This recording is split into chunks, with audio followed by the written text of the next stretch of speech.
Bonjour les amis, j'espère que vous allez bien. C'est le Général Alligator. Les amis, aujourd'hui nous allons parler d'un thème très important lorsqu'on est à l'étranger. Il s'agit de la santé.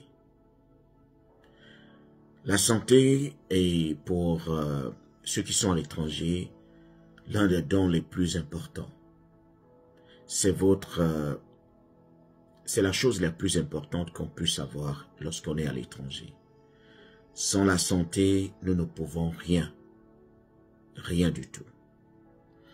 Les amis, j'ai déjà vu des gens perdre la vie à cause de la santé parce qu'ils n'ont pas mis un accent sur sur leur santé. Ils n'ont pas utilisé des stratégies pour préserver leur santé. Parce qu'il faut que je vous l'avoue, à l'étranger, tout va vite. Et si tu suis aussi le rythme, sans pourtant faire attention, tu vas te retrouver à l'hôpital. Ici, la santé coûte cher. C'est ce que nous avons de plus précieux, c'est aussi ce que nous avons de plus cher. J'ai déjà vu des gens dans la rue ici, et pourtant, ils avaient de très très bons boulots. Ils avaient une très très belle vie, mais à cause d'un petit manquement, leur vie a chamboulé. Je me rappelle encore un ami qui est devenu sans-abri aujourd'hui. Il dort dans sa voiture. Un informaticien de renom. Il gagnait bien sa vie. Il avait une très très belle maison. Mais les amis, ici, ce n'est pas ce que vous gagnez ou ce que vous avez qui peut vous empêcher de tomber malade. Certains vont me dire qu'il y a des assurances, je vous l'accorde, mais ce n'est pas l'assurance qui vous guérit. Les gens vont me dire qu'est-ce qu'il a fait de son argent, mais ce n'est pas à un certain niveau, ce n'est pas l'argent qui va vous guérir. Vous pouvez même avoir de l'argent, mais combien vous aurez si votre cas est critique? Alors cet ami vivait très bien, il avait un très bel appart et il était informaticien, il gagnait bien sa vie. Mais comme il mangeait un peu de tout, il est tombé malade. Et ici, comme vous le savez déjà, lorsque vous n'êtes pas présent dans votre appartement, lorsque vous ne payez plus le loyer, le propriétaire n'a rien à voir, n'a rien à faire avec votre situation critique. Que vous soyez malade ou pas, ce n'est pas l'affaire du propriétaire de maison. Alors, cet ami a passé pratiquement plus d'un mois à l'hôpital. Donc, plus d'un mois sans faire un tour chez lui. Il était hospitalisé. Il avait l'assurance maladie. Mais cela ne l'a pas préservé de se faire renvoyer de son appartement. Parce que lorsqu'il est sorti de là, en convalescence, il a trouvé ses affaires dans un storage. Le storage, c'est là où on peut mettre les affaires en attendant de trouver une maison. On peut mettre ça quelque part. Il n'avait plus d'appartement. Et une fois que tu n'as plus d'appartement, ton dossier est sali. Parce que on va se dire que tu es un mauvais payeur. Et il sera difficile pour toi de trouver un autre appartement. Étant en convalescence, il avait besoin de travailler. Et je vous assure, il n'y a rien de plus difficile ici que de rester même 2 semaines. Si vous faites 2 semaines sans travailler, vous allez sentir le poids.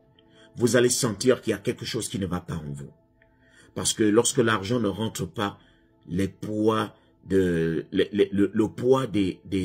factures devient lourd. Très très lourd. Donc, le gars ne pouvant plus supporter les factures. Imaginez quelqu'un qui a déjà fait plus d'un mois à l'hôpital. Lorsqu'il sort de là, il a des choses à rattraper. Il y a des factures à payer. Et comme il ne pouvait pas supporter tout cela, il a préféré garder sa voiture, mettre ses petites affaires à l'intérieur et y vivre jusqu'aujourd'hui. Jusqu'aujourd'hui, il fait encore des tests, il va encore à l'hôpital de temps en temps pour faire des contrôles parce que sa santé n'est toujours pas opérationnelle. C'est étape par étape. Faudrait qu'il se rétablisse, mais cela prend du temps. Et pendant que cela prend du temps, les factures s'alourdissent. Donc, ne voulons pas aller louer encore un autre appartement parce que l'argent qu'il avait aussi, il l'a épuisé dans les traitements. L'assurance ne peut pas tout couvrir. Même lorsque vous êtes assuré, cela ne couvre pas tout, cela ne vous met pas à l'abri, parce que tout dépend aussi du cas à travers lequel vous passez. J'ai déjà même vu un Africain, un Éthiopien, très très riche, quelqu'un qui se baladait ici, aux États-Unis, avec les Michael Jackson. Il était propriétaire de plusieurs entreprises. Mais le jour où la maladie est venue cogner à sa porte, il a tout perdu. Il a perdu sa femme. Ses enfants sont partis. Et je vous assure, il n'y a rien de plus douloureux que lorsque vous êtes sérieusement mal en point de perdre votre femme. C'est-à-dire votre femme vous quitte parce que les choses ne sont plus les mêmes. Les choses ne sont plus pareilles. Tout le monde vous a abandonné. Vos associés vous ont abandonné. Je vous assure, on est riche sur papier. Les gens sont riches sur papier. Parce que le jour où vous tombez malade, lorsque vous ne faites pas tourner votre richesse, elle se dilapide. Elle va disparaître comme ça. Parce que lorsque vous êtes riche et que vous avez des sociétés, vous avez aussi des partenaires. Mais ces partenaires, une fois que vous ne répondez plus présent dans votre entreprise, ou bien lorsque vous n'êtes plus efficace, ils vont se débarrasser de vous. Quelqu'un va acheter votre boîte parce que vous n'êtes plus là. Peut-être que vous êtes même dans le coma. Et ça a été le cas de cet Éthiopien qui est même allé jusqu'à se faire opérer en Inde parce qu'il avait énormément d'argent, mais tout cet argent lui a servi à payer des opérations par-ci, par-là. Il est allé jusqu'en Inde. Et pendant qu'il était en Inde, dans des hôpitaux, toutes ces entreprises tombaient ici. Les partenaires quittaient parce que ça ne répondait plus. Les gens rachetaient à vil prix. Lorsque quelqu'un vient reprendre ta boîte, il te dit, voilà ce que je peux te donner parce qu'il sait que tu es mal en point. Et toi, tu n'as plus le choix parce qu'il faudrait que tu aies un peu d'argent pour payer des médicaments. Et je vous assure, cet Éthiopien aujourd'hui vend des livres pour vivre en Éthiopie, à Addis Abeba. Il marche.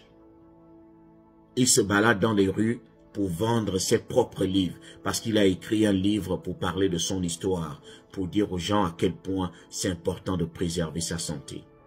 Dieu, oui, mais il y a aussi notre responsabilité. Qu'est-ce que nous mangeons? Qu'est-ce que nous buvons? Nous sommes censés faire attention. Et ce qui est encore plus... Ce sur quoi je dois encore mettre l'accent, c'est notre façon de gérer notre énergie. Parce qu'on veut tellement tout faire pour chercher de l'argent. On a 3, 4, 5 boulots. Mais après, on dort peu. Après, on a la tension. Et il n'y a rien de pire que la tension. Parce qu'elle te tue à petit feu. Le stress te tue à petit feu. Les gens t'appellent au pays pour que tu fasses des westerns, des MoneyGram. Mais ils ne savent pas ce par quoi tu passes ici. Et tout cela est dans ta tête. Tu essayes de leur faire comprendre que la vie est difficile. La vie n'est pas facile. Toi-même, tu ne dors pas. Tu joues entre deux mondes.